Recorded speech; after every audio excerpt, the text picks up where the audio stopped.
I want to talk about these 6 guys that we signed today. I want to start with Devante Lee, 6'2", 215. The first day meet player assigned at LSU since 2002. We're excited about that. We watched the tape and we watched the state game. We felt that Devante was the best player on the field. We watched him play basketball. I want to commend Mickey Joseph for an outstanding job. Mickey recruited him. Miss Lucretia, his mother, great character family, great character young man. Devante is going to do some great things at LSU. We're excited about him. Ray Parker from Ruston, Louisiana, 6'5", 260. He's going to start out at tight end. Ray has some great work to do. We gave him some assignments. We had to see some grades get better. He did. He is going to be academically eligible. We didn't know that at the beginning.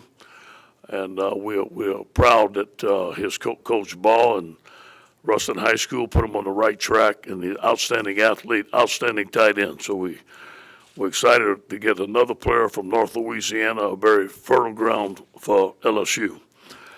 We got the number 1 player in the state of Tennessee, and Mo Hampton, 6 foot 205, two sports star, a great baseball player, great football player, can play corner, can play nickel, can play safety, outstanding young man. Tika, his mother, and Mo were outstanding people to recruit. We really enjoyed recruiting Mo Hampton, and we're looking forward to him to be a great football player and a great baseball player here at LSU. We needed some help on the defensive line, especially in the rush area. We feel that we had 2 outstanding rushers. Sonny Fanu, 6'3", 270, edge rusher from Mesa Junior College. He was at the same high school as Apu. We feel like we got an outstanding player. If you watch his tape, he plays hard every down, understands leverage. He's ready to play. I can't wait till he finishes his coursework and gets with his team. We feel like we found a diamond in the rough in Desmond Little. Desmond 6'6", 220. He plays basketball, runs track. He runs the 100, runs the quarter. He ran a 23.3 200 meter. Check this out. He has a 12-foot 9-inch long jump. Outstanding athlete. The Desmond is a guy that silently committed to us a long time ago, and we're glad that we signed him. Overall, an outstanding class, an outstanding finish to the guys that we already have. We signed 10 players from Louisiana, 4 from Alabama, 3 from Georgia, 2 from Texas, 2 from Utah, 1 from Michigan, Tennessee, Mississippi, and Ohio. We signed the number 1 player in the nation, and Derek Stingley, the number 1 player in Louisiana, number 1 player in Tennessee, and ended up 5th in the country. So we feel that we have an outstanding class with outstanding finish. I want to thank all our coaches, all our support staff, the administration. Everybody has been outstanding. Guys that worked very hard to finish strong. And now we're on to the 2020 class. Any questions?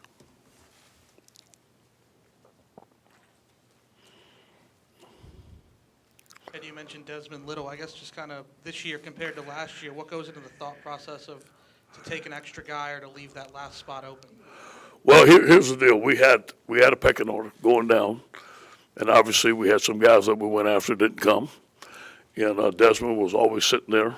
And he's a guy that we thought that would always come to LSU. And we gave him a scholarship, and we're happy that we have him. Yeah, you mentioned some guys you went after that didn't come. I guess what do you think the difference was in not being able to get those guys, and kind of what was the reaction? I really don't care. I mean, we got the guys we want. I don't worry about the guys we didn't get. I do believe that we gave it all we had on all the guys. We did it the right way. We went as hard as we possibly could. We have a great product here at LSU. As soon as recruiting's over, I'm concerned with the guys that we signed. The guys that we didn't sign, it's over. Yeah. Your first class you had here after you took over as interim, you had 3 of 10 in-state guys. You signed 3 of the top 10. But then you went to 4 of 10. This year it's 8 of 10. Can you talk about the gradual progression? Yeah, thank you. Mickey and all the guys have done a great job in Louisiana. We did a great job in Baton Rouge. This has been a process. This class, we've been recruiting these guys for 2 years, some of them for 3 or 4. And obviously, to keep the guys in state is a huge deal for us at LSU. And I thought we did an outstanding job this year. we actually only lost one player that we went after and offered a scholarship to. So I think that's an outstanding job by our staff. Ed, after December, you had talked about defensive line as Yeah. being the focus. Yeah. After the end of this class, how do you Yeah. think you guys attacked and where you guys stand? Well, here's I love Sonny. I think that he's going to come in and play. He reminds me of Lewis Neal. Lewis Neal gave us the ability to play a 3-4 in. He could play a 4 technique. He has the athletic ability to play a 6 technique, get on the edge. So we thought that he brought a lot of value to us. Looking back at our pass rush, we needed better edge rushers. We knew that Desmond could come in at 6'6", 220, perhaps be Arden Kiki Mingo type football player with tremendous speed. So we felt that we had values to our pass rush. We went after, I believe, 4 other defensive linemen. They chose to go other places. They were really good players. We didn't get them, but you know what? We have a good defensive line coming back, and on to next year. At year 2 of the split signing period, you guys made so much progress in that first period. How do you like it after 2 Yeah. years, Yeah. looking at it like that? And do you feel that first period kind of gets overshadowed by a handful of guys in the second period? Yeah. Because you guys had a great class. Exactly. We signed most of our players in state in that first period. And you look at to get John Emery to decommit from Georgia and come here to keep those guys in state. Tyron Davis, Cordell Thomas. I mean, everybody in the country was coming after those guys. And we fought hard to keep them at home. So it does get overlooked. It doesn't get overlooked for us. But, it's what you did for me lately. Everybody forgets about December. But we know that we have an outstanding class, a hand-picked class by us. So we're happy. And you know what? I've gotten used to the early signing period. I think it's outstanding. Now that we had 19 signed, we could focus on the guys we have to focus and also start junior recruiting. Coach, right here. Last year, you guys knew that this year you had to come through with a lot of cornerback, Yeah. defensive back depth. I mean, what went into the decision to get Jay Ward on board late, and what do you guys think of him? Well, Jay came to us before the December signing date. We'd have signed him then. He wasn't ready to sign. I said, okay, good. We had some other guys we were looking at. And again, our priority was defensive line. Some of the guys that we were recruiting didn't come. We always was talking to Jay Ward, talking to his coach, and he wanted to compete at the highest level. I had a great conversation with him last night. I told him I had a scholarship. I talked to his brother, I talked to his coach. I said, you think about it tonight, wake up in the morning, give me a call. And he said, Coach, I want to be a Tiger. So obviously he was one of the best players available for us. We're happy that we have him. He probably would have started for us in the bowl game. So, we can not have enough corners. Here's what happens here with the corner position. Now, Corey does such a great job of recruiting them and coaching them. We have them for 3 years and they're out. So the turnovers is very fast. So the more good players we can get in that position, the better. Hey, Coach, the Amite area obviously has produced some really good talented players, one of which you got. A couple have gone out of state. Is that just a coincidence, or is there something to fix there in terms of recruiting? I'll say this. We went into that area and haven't had a lot of success there, and I'm happy that we got Devante. And it was a 2-year recruiting battle to get him here. A lot of schools wanted to get him there. Obviously, there's some players at other schools that help recruit these guys, and whatever makes them go over there, I don't want to discuss that. I just know this: we did the recruiting the right way, as well as we can do it, and we feel good that we got Devante. Is that kind of similar to like West Monroe for a little period of time? Was kind of hard to get some guys. Is that kind of? Yeah, you can put that. But again, we had somebody. We have Devante. I want to get all the players in the state of Louisiana every year. And, sometimes you will, sometimes you won't. I'm glad we got the guys we want. They want to be here. Down here in front, you signed a bunch of corners. Is Mo Hampton a guy that can play a few positions for you? Is he a nickel safety? Sure, that's a very good question. We had extensive talks with Mo and his family. Corey would go in there, Dave would go in there, Bill Bush would go in there.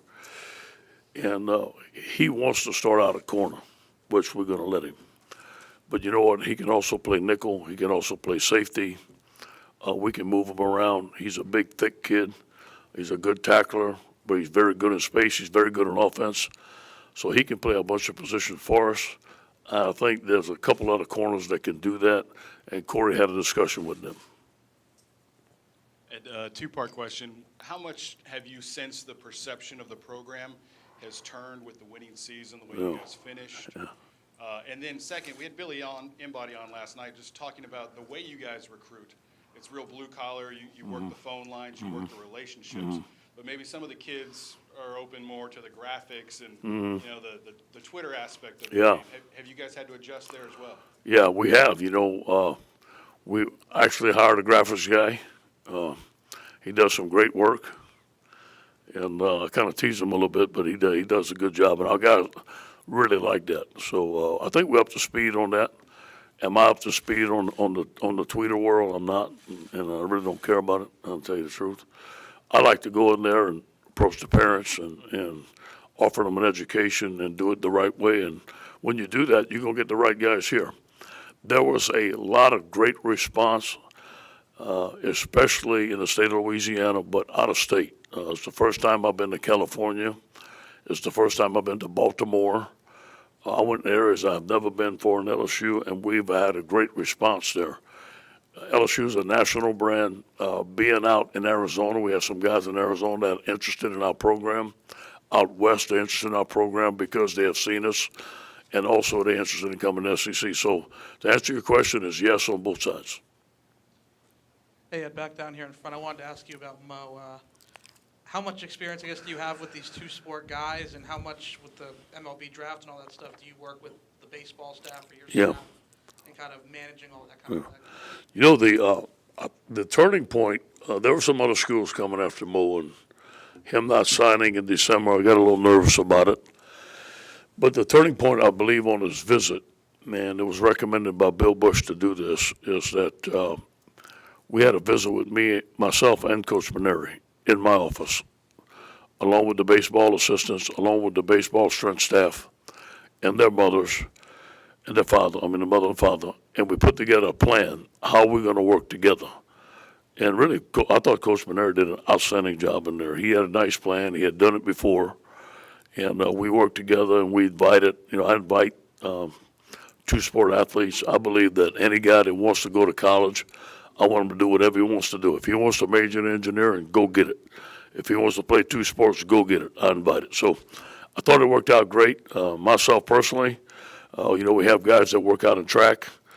Kerry Benson works out in track. Others guys work out in track. We work well with the track coaches. And I believe we're going to do the same thing with Coach Maneri. With Mo, how do you make sure an athlete like that doesn't get kind of burnt out in sports? It's kind of funny. You asked me that question. We could, after a Friday night football game, they tell me Mo goes hit on Saturday morning, and he's hitting on Sunday morning. He likes to hit. He likes to practice. And his parents told me about his work ethic. So I think this is something we're getting that we're not forcing upon him. I think it's just his habit. He likes it. When you meet Mo, he's a mild-mannered guy. He's even-keeled. He's very smart. I don't think we're going to face that with Mo, but we'll have to see. Coach, you had 4 early enrollees who've been on campus about a month. What's some early feedback on those guys? Derek Stingley would have started for us in the bowl and probably been one of the best players on the field. He is an outstanding player, outstanding young man. TK McClellan's looking good at tight end. Big Apple looks good. He's really good. He's up to 380. He's going to have to lose some weight there. Help me out. Who's the other guys? Charles is, I put Charles at tight end for the word motivation. He wants to play center. And he goes to the chow hall about 6 and leaves about 8:30. And I think he's up to 258 pounds now. So he's doing good, doing really good. We're pleased with those guys. Ed, you went down to New Orleans and got a young man by the name of Joe Brady. Just how does he complement the staff? And is that a little splash there as well on the recruiting trail? Game changer. Joe is a game changer. We researched Joe since he came here last summer to the Saints game, and we wanted to researched the run-pass option game, and Joe just took it over.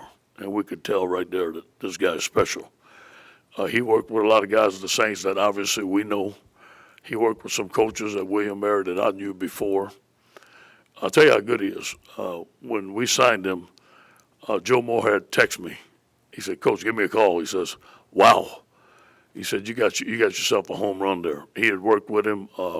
Joe's very bright. He's dynamic. He's an expert at the RPOs, and the Saints game is something we always wanted. Our staff is gelling together with him. We are retooling our offense. It's exactly what I wanted from the get-go. And I think that Joe Brady and Steve Ensminger will work well together. The first day when we announced him, man, I thought the players went crazy. I never seen them go crazy for an assistant coach like that. They like him. You know, he's 28 years old. He's just as old as our punter, so I'm sure you're about to relate to him. Coach, you mentioned going out to California and Baltimore and Arizona. Is a more national approach to the 2020 class something that you guys are making a big push for? Yeah, yes, for sure. Obviously, we're going to recruit the state of Louisiana first. But there has been interest from California that's come to us. There's been interest from Arizona that's come to us. There's been interest from Baltimore that has come to us. And it was legit. So we went out there and obviously evaluated those guys, and we feel we have a commitment already from California. We feel like we're going to get more. I think there's a lot of interest there. Coach, right here in the back, combined with the success that you guys had last season, how much does a class like this raise the expectations for you guys? It's what LSU ought to be, and even at a higher level, playing in the college football playoffs, competing for national championships, having the best recruiting classes in the country, getting great players. That's LSU football. Are we there? No. Are we getting close? Yes. Ed, another question about Mo. With the MLB draft up ahead, what are y'all's kind of thoughts about that coming up, and if he might actually go that way? Hope we don't get drafted too high. No, we did our research, and we talked to his parents. And look, if he's drafted very high and he gets some big money and it's good for him and his family, God bless him. We don't know if that's going to happen. I think that we're going to have to wait it out. And like last season, y'all had some spots out. Y'all went to Yeah. graduate transfers and things like that. Yeah. Rolling it out this time. What Yeah. kind of strategy with that, and Yeah. what that? Well, last year we looked at some spots that we needed. Obviously, quarterback, and the kicker that we got were 5 stars to us. This year we thought that we were pretty solid with our recruiting classes. We wanted to get as many young players in there that we could. Obviously, we didn't want a graduate transfer quarterback. We didn't have any graduate transfers that we thought that would help our team better than a freshman would, so we wanted to sign all 25. Coach, just curious, who are who you looking to as the team leaders right now that's going to lead your team into the, in the spring and into the summer? Obviously you got to look at Joe and look at Caleb Von Chasson coming back. Michael Divinity is off the charts right now, doing a great job. Rashard Lawrence, Brady Fajoko,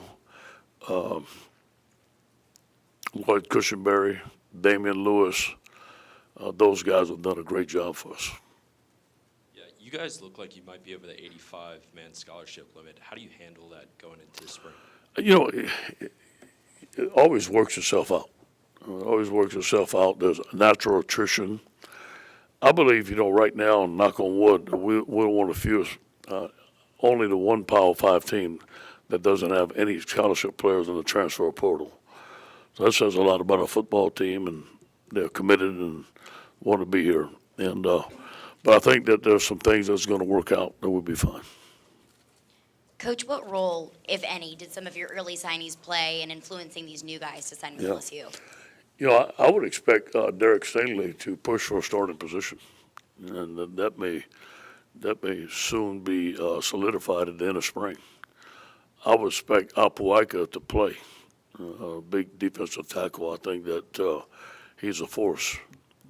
Those two guys, and Derek Stingley, I believe, can be a great punt returner for us. And I think those two guys stand out for me right now. And just the stability that you have now at quarterback and running back with kind of being able to reload fill those positions? No question. It feels good. It feels like you're not in an emergency. Just got to keep on filling holes. Let's take the best player that makes us better there. Now I felt like we can take the best player available out there. Having a quarterback coming back, having Miles Brennan coming back. A big signee for us was Peter Parrish. Obviously, signing a high school quarterback and come in and train with those guys. And the two running backs, it gives us stability. Next year is a great year for running back around the country. We have an outstanding interest in a lot of running backs. We have 2 quarterbacks already committed. That gives us a lot of stability. Ed, so you talked about Baltimore. What about D.C. as you have offered 4 St. John's College high school players, Raheem Jarrett, and then also DeMatha, and the WCAC being kind of a powerhouse in high school football? Yeah. You know, it's my first time going recruit up there, and the amount of players in that area was surprising to me. And the amount of interest in the SEC. Other schools have gone up there and did a very good job. And, you know, a lot of those schools are following the IMG model, getting other players to come there and sort of getting a little pocket here and a little pocket there. And you can go to one school. It's like one-stop shopping. And there's so many players there. So there was a lot of interest. We went there, I think, 3 times to evaluate. I've only been there once. And I sent Dave Aranda there one time, and I sent Bill Bush there another time. And there's a big interest there. Coach, speaking of that interest nationally with guys in California, up there in Baltimore, what are they saying that they see here at LSU and in the SEC that makes them want to be a part of that? National brand. They watch us on TV all the time. Love the Tigers, love Tiger Stadium, DBU. They see all our great players playing in the NFL, playing in the SEC West, crowded stadiums every week. They see all the guys coming out of the SEC that are drafted in the NFL. The SEC and the SEC West is the place they want to come. That's what they're telling me.